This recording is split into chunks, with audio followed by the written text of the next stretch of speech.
కేశినేని నాని ఒక bank corrupted fellow. అప్పులు బ్యాంకులకి ఎగ్గొట్టినటువంటి వ్యక్తి కేశినేని నాని. ఇవాళ అసూయతో విజయవాడ పార్లమెంట్ సభ్యుడు కేశినేని శివనాథ్ చిన్ని మీద ఆరోపణలు చేస్తా ఉన్నాడు. ఉర్సా కంపెనీ కేటాయింపుల గురించి మాట్లాడుతూ ఉన్నాడు. లేని సంబంధాలు చిన్నీకి కంపెనీకి అంటగడతా ఉన్నాడు.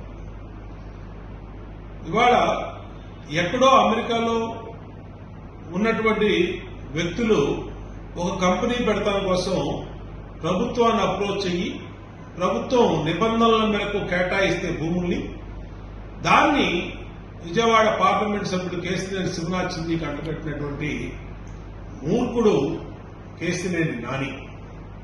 ఎందుకంటే విజయవాడలో ఇతను కబ్జాలు చేసి ఇతను సొంత పాత బస్టాండ్ ఎదురుగుండా సొంత ఆఫీసు పక్కన సుబ్బారావు సైట్ కబ్జా చేశాడు.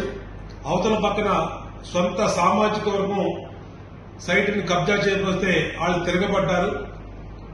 నిడమానూరులో ఈ ఇంటి పక్కన స్థలం దాన్ని కబ్జా చేయకపోతే అమెరికా నుంచి వాళ్ళు వచ్చి సొంత బంధువులైండి వాళ్ళు తిరగబడ్డారు.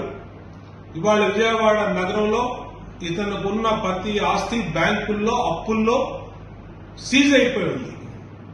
జేడ్ హోటల్స్ కానీ ఆ హోటల్స్ బ్యాంకు అప్పు ఎగ్గొడటానికి అగ్రిమెంట్లు మార్చి లీజ్ అగ్రిమెంట్లు పుట్టించి కనబడకుండా తిరుగుతున్నటువంటి వ్యక్తి కేశినేని నాని. ఇవాళ ఎక్కడ కనబడితే అక్కడ చొక్కా పట్టుకొని నిలదీయడానికి బ్యాంకులు రెడీగా ఉన్నాయి.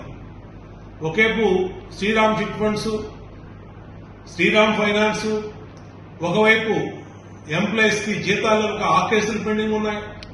ఆఖరికి సొంత కార్లు ఫైనాన్స్ లో ఉండి దాచుకొని తిరుగుతున్నాడు.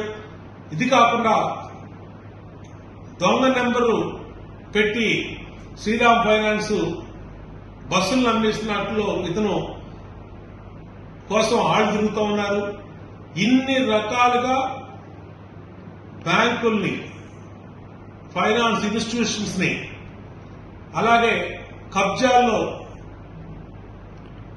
పక్క స్థలం వాళ్ళని, సొంత బంధువుల్ని, సొంత సామాజిక వర్గాల్ని ఎందరిని విజయవాడలో మోసం చేసి కనపడకుండా హైదరాబాద్ లో దాక్కున్నటువంటి కేశినేని నాని ఇవాళ చిన్ని ఎదుగుదల చూసి, చిన్ని ఎదుగుదల అటు పార్లమెంట్ సభ్యుడిగా సక్సెస్ఫుల్ గా, ఇలాగా వ్యాపారంలో సక్సెస్ఫుల్ గా, అన్ని రకాలుగా చిన్ని ఎదుగుదల చూసి ఓర్వలేక ఆరోపణలు చేస్తా ఉన్నాడు, బురద కుమ్మరిస్తా ఉన్నాడు.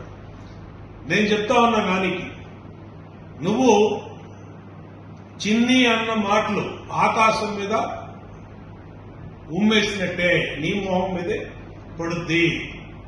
ఇవాళ నీ కింద ఉన్నటువంటి అప్పులు సమాధానం చెప్పు, ఎగ్గొట్టిన అప్పులకు సమాధానం చెప్పు, బ్యాంకుల నుంచి తప్పి తిరుగుతున్న దానికి సమాధానం చెప్పు. ఇంకొకసారి కనుక నువ్వు చిన్ని విషయంలో తప్పుడు ఆరోపణలు చేస్తే నిన్ను ఎక్కడున్నా పట్టుకొని బడిత పూజ చేస్తామని కేశినేని నానికి హెచ్చరిస్తాము.